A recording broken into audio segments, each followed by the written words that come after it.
So mula sa ating artist of the day, syempre tuloy-tuloy pa rin usapan natin. Ito naman, Carla, pag-uusapan natin El Nino, narinig mo yung El Nino. Kasi syempre, habang lumalaki tayo, lagi natin naririnig yan eh. Isa itong weather pattern na talaga nakaka-apekto sa kabuhayan ng bawat mga Pilipino, lalo na sa kanilalagyan ng Pilipinas. Kaya naman kailangan natin alamin kung paano nga ba natin ito paghahandaan. Kaya ngayong umaga mga boss, makakasama natin ang OIC ng Climate Monitoring and Prediction Section ng Pag-asa. Walang iba kundi si Sir Anthony Lucero. Good morning, sir. Good morning. Magandang umaga sa inyo at magandang umaga sa lahat ng ating nanonood dito. Okay, so firstly, sir, doon tayo sa basic na question. Ano ba yung El Nino? Ito pong El Nino ay isang pangyayari yan sa karagatan na kung saan ang karagatan sa Pasipiko, sa gitna hanggang doon sa eastern part of the Pacific, ay nagbabago ang temperatura. Ang ibig sabihin na there is a cycle of warming and cooling of the ocean. Yung pace ng warming, yan po yung tinatawag natin na El Nino.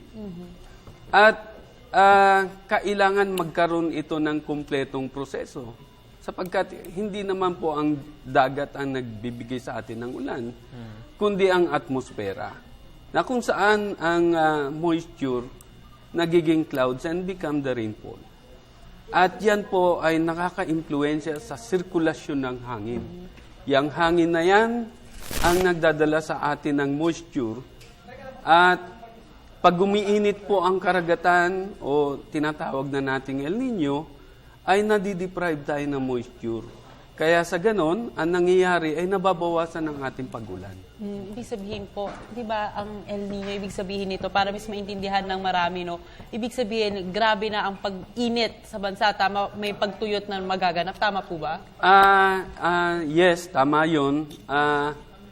Medyo hahaba yung ating dry days. Okay. At yung mga usual na nakikita o naobserbahan natin na ulan, talagang significantly mababawasan yon. At yun, maapektuhan ang ating mga pananim, maapektuhan ang ating water supply, ang ating ginagamit sa pang-araw-araw nating buhay, sa ating tahanan, sa ating hanap buhay. At yan po, lahat tayo maapektuhan yan. Okay. Sir, yung El Nino isang weather pattern. So how do we determine yung pattern nito na El Nino na or La Nina niya? Kasi 'di ba yun usually yung dalawang nagtunggali? Tama. Unang-una, titingnan natin yung temperatura ng karagatan. Gusto ko lang ipaalala sa inyo na hindi tayo nakikibahagi dyan sa monitoring ng karagatan na yan. At ang mga mayayamang bansa, sila po yung nagmo-monitor niyan. Fortunately, sinishare nila sa atin ang mga data na yan. So, titingnan natin kung paano nag-develop itong warming event na ito. And then, we wait for the reaction of the atmosphere. Pag nagkaroon na ng coupling yung dalawa, nagkaroon na ng reaction ng atmosphere, then, i-expectin na natin na meron na itong impact in terms of rainfall supply. Okay, so sabi nyo nga po, pag El Nino is mas mahaba ang dry season natin. Ngunit syempre, meron pa rin pong pag-ulana. Marami pong nagtatanong, pag El Nino po ba, meron pa rin po bang pagbaha na nangyayari sa ating bansa? Magandang tanong yan. Oo, possible din yun.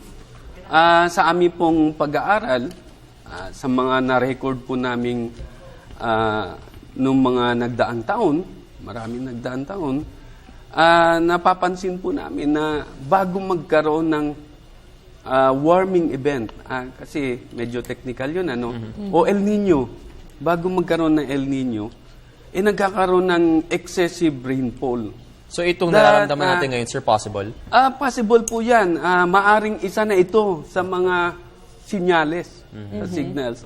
Remember, in the last El Nino that we have, in 2009-2010, nandoon si Ondoy.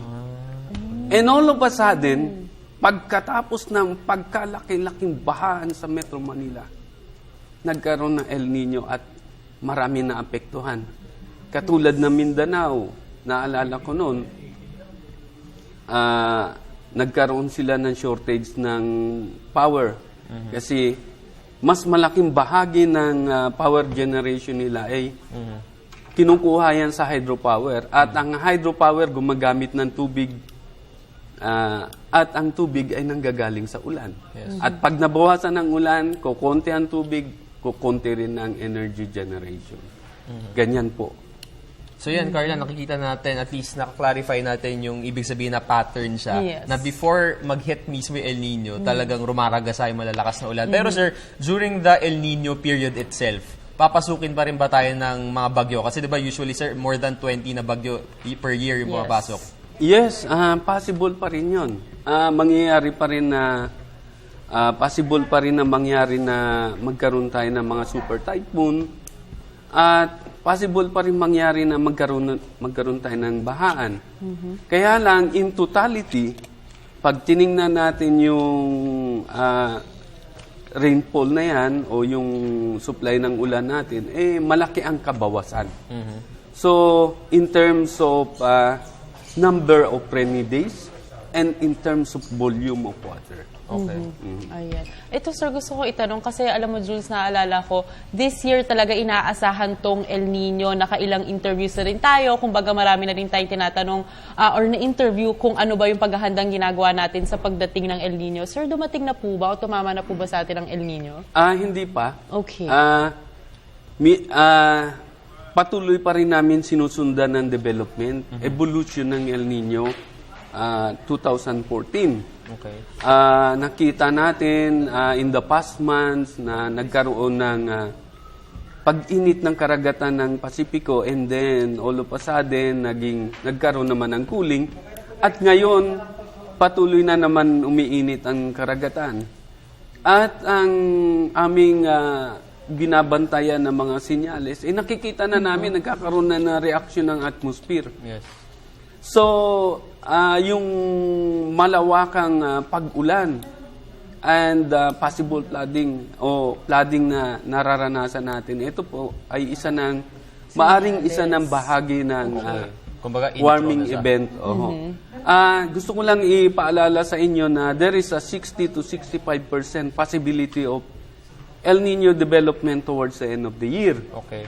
So, meron pa ring porsyento na po pwedeng hindi pa rin ito magtuloy. Kaya lang mas malaki ang chances Na matuloy. na mangyari yan. Okay. So sir, as we end our interview, magandang pag-usapan natin yung paghahanda, lalo na sa lahat ng sektor sa lipunan natin. Of course, agricultural country ang Pilipinas. Paano natin paghahandaan itong El Nino na hindi natin masyado mararamdaman yung pinsala nito? Okay. Huwag tayong masyadong tumuon o tumanaw dun sa El Nino. Kasi isa lang itong episodic event. Tingnan natin kung anong mangyayari sa rainfall natin at patuloy namin itong imo-monitor. Kung meron man El Nino o wala, makikita pa rin natin yung pattern of rainfall natin. Whether we are going dry or going wet. Ibig sabihin, kung dadating tayo sa dry season natin at maraming ulan, ayun ang sinasabi nating wet dry season. Okay. Okay. So ngayon nakikita namin na yes, there is a possibility that El Nino will develop towards the end of the year. But the rainfall, nakikita namin, according to our model, na magkakaroon tayo ng sunod-sunod na buwan na malaki ang kabawasan sa ating rainfall. Okay. So yan, Carla, at least nalaman natin yung mga basics dito sa El Nino. At syempre, kailangan yung mga kababayan natin maghanda na rin para maiwasan yung pinsala na dulot nito. Okay, maraming salamat sa oras niyo, sir. Muli nakasama natin ang OIC ng Climate Monitoring and Prediction Section ng Pag-asa. Walang iba kundi si Sir Anthony Lucero. Thank you so much. Thank you. Maraming salamat.